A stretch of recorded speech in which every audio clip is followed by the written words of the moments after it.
अगर बाबे इतने करामती हैं तो फिर कोई करामत करके इसराइल को तबाह कर दो, या करामत दिखाने वालों की बैटरी लो हो गई। बप्पा जानी से सुना नहीं कि पीर से करामत दिखाने का नहीं कहना चाहिए, इससे गुनाह होता है। करामत होती तो सऊदीया में वहाबियों की हुकूमत क्यों होती, कब्र परस्तों की हुकूमत होती। हाँ, ये तो ऐसे ही बोल रहा भाई। क्यों छोटे? गुस्ताखी कुछ ज्यादा करता है। शिर्क से तो बाबों की गुस्ताखी अच्छी। बरेलवी शिर्क पे कॉम्प्रोमाइज कर सकता है पर बाबों की गुस्ताखी पे नहीं।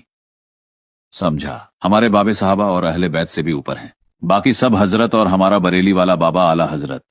आज अगर रबीउल गौस का पहला दिन ना होता ना, तो फैजाने मदीना में सारे मुरीद इसकी बोटियों से डिनर करते। समझा? इस अपनी गली में तो हर कोई शेर होता है। सिर्फ इसी दरबार पे नहीं, पाकिस्तान के किसी भी दरबार पे चले जा, चंदे खाने वाले बस एक ही हैं, बप्पा मुर्शदे अत्तार। लेके निकल इस जेलमी को और दोबारा इस गली में कदम मत रखना। रखूंगा, और जिस दिन रखूंगा यहां शिर्क नहीं होगा। तुम सबको नजदी बना दूंगा। चल चल चल।